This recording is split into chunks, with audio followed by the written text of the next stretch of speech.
Quando Jesus disse para aquele homem lá na cruz, disse: hoje estarás comigo no paraíso. Esse é um dos textos mais disputados na Bíblia. Primeiro, a única Bíblia que eu encontrei esse mesmo, Jesus fala para o bom ladrão, que eu não creio nesse negócio de bom ladrão. Lucas 23, 43. Ele não era bom ladrão, ele se arrependeu. História de bom ladrão? Conversa.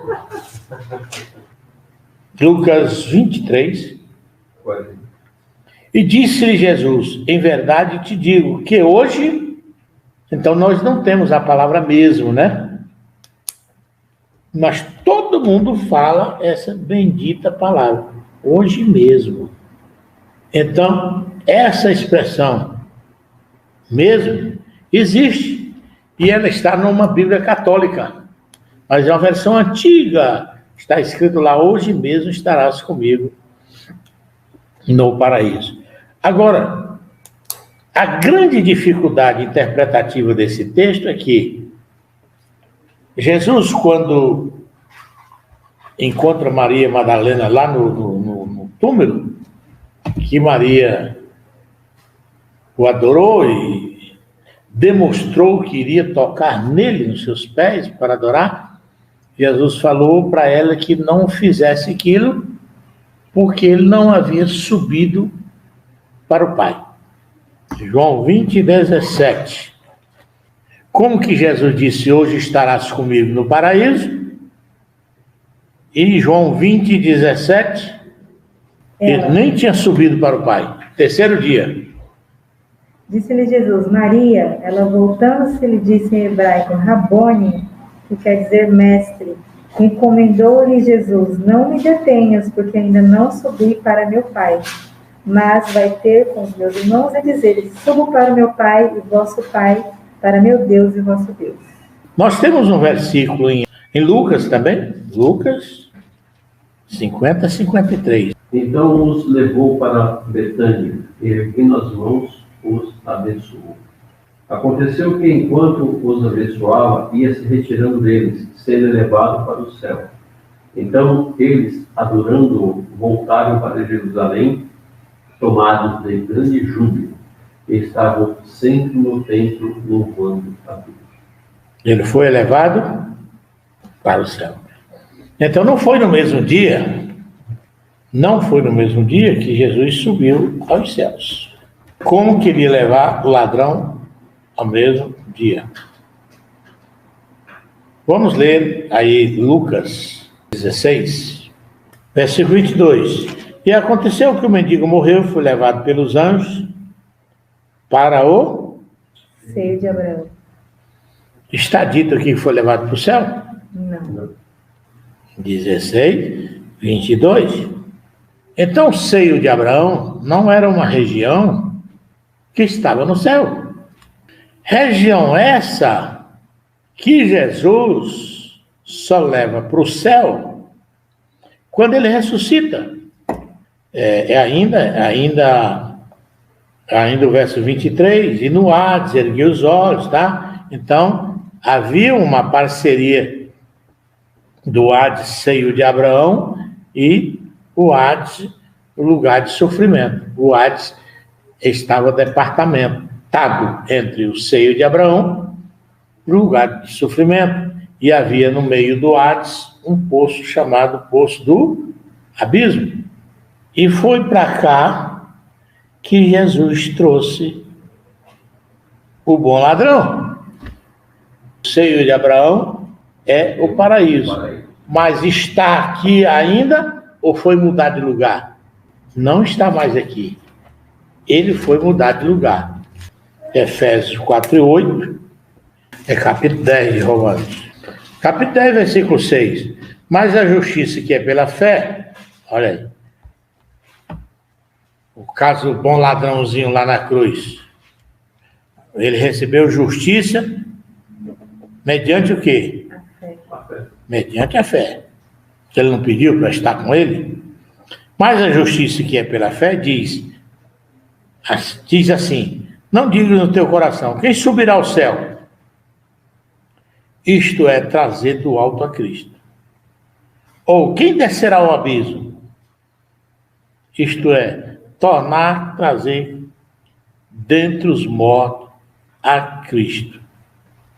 Então isso aqui é uma alusão ao período em que Jesus esteve, baseado em 1 Pedro, capítulo 1 Pedro 3,18. Está aí todas as referências para nós montarmos aqui o quebra-cabeça. O que o ladrão pediu a Jesus? Quando ele chegasse no reino, lembra-te de mim quando entrares no teu reino. Quando entrar no teu reino. No teu reino aí é domínio. Esse foi o pedido dele. Não pediu para ir para o céu, nem para ir para o inferno. Mas pediu para ser lembrado. Lembra de mim quando tu estiver lá no teu reino. Tá. E Jesus disse, hoje estarás comigo onde? No paraíso. No paraíso. Baseado em Lucas 16, 22, onde ficava o paraíso? No seio de Abraão, ou seja, no Hades. Paraíso ficava no Hades, não no terceiro céu como hoje.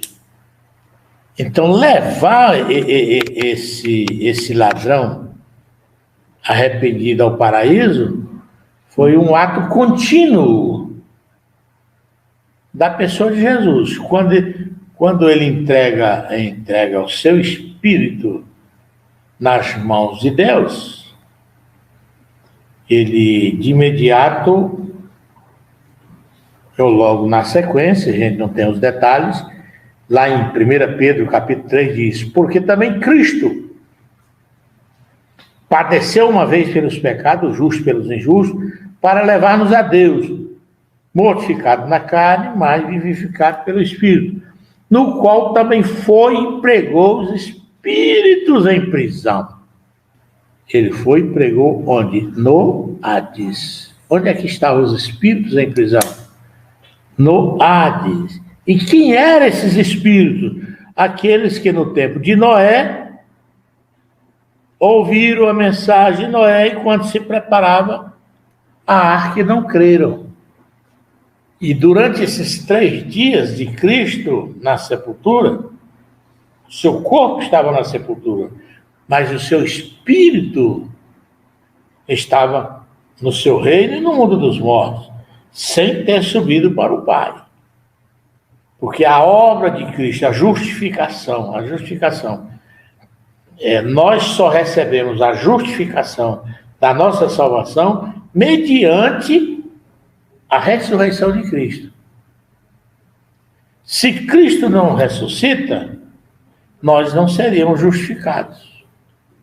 Quando ele ressuscita, significa que o Pai recebe a sua obra expiatória na cruz. Mas, depois da sua morte, ainda tem um período que ele vai ter que ir no inferno pregar, no Hades, pregar os espíritos em prisão. E esse pregar aí não é pregar para salvação. Aí é proclamar a sua vitória. Dizer para aqueles que não creram lá em Noé, quando Noé pregava, anunciava, eles não creram. Em nossas palavras, esfregar na cara deles, seu bando de incrédulos. Significa que quem está lá tem consciência. Tem consciência, e plena consciência. Boa colocação. Pregou, aqui está esse, pregou aos espíritos de prisão. Não foi lá que Jesus chegou e acordou eles, não. Eles já estavam lá acordadinhos, sofrendo, em prisões eternas. E para esse lado chamado paraíso no seio de Abraão, Jesus leva o ladrão. Agora, ao terceiro dia, Jesus ressuscita. E aí ele vai para a presença do Pai. Então não tem nenhuma contradição. Ele não disse, olha, hoje eu te levo para a presença do Pai. Nem foi esse o pedido do ladrão. E nem foi essa a resposta de Jesus.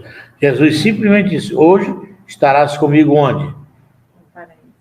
No paraíso. Jesus foi levá-lo.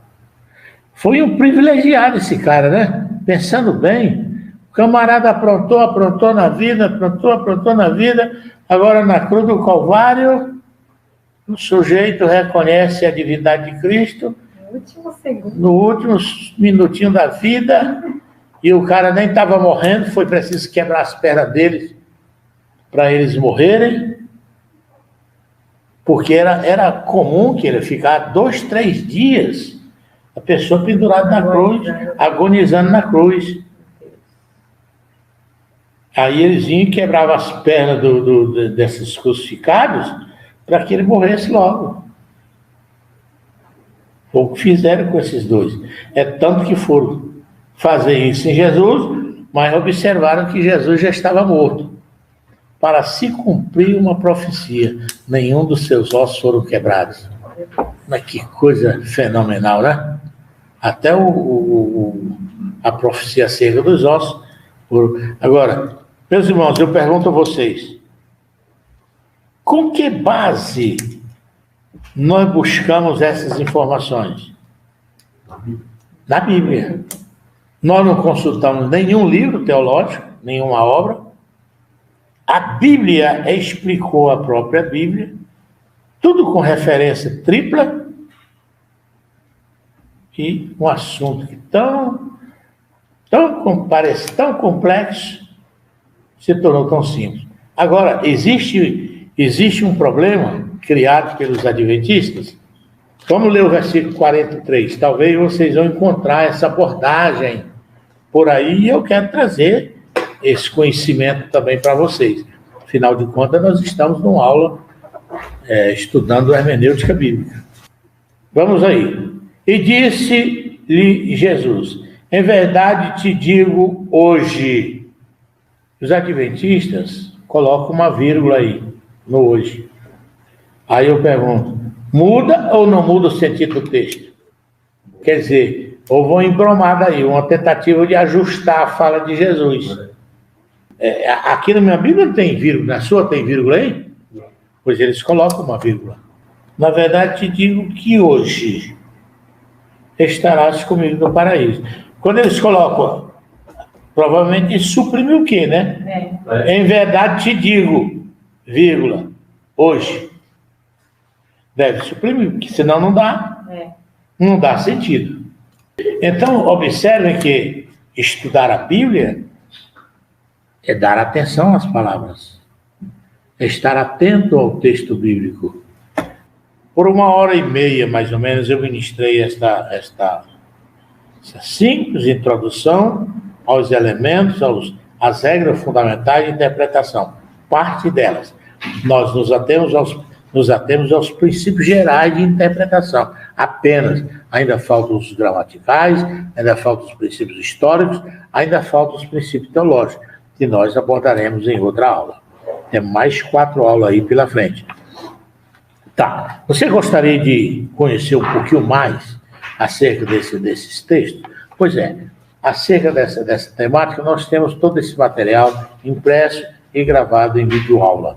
Se você gostaria de receber em casa, pelo seu aparelho, pelo seu computador, é fácil. Matricule-se na Faculdade Teológica Betel. Entre em contato com a Faculdade Teológica Betel, se inscrever e a bênção é grande, Jesus é bom e o diabo não presta. Então eu te convido para você estudar conosco na Faculdade Teológica Betel. Um abraço, Jesus te abençoe, Jesus te guarde, Jesus te proteja.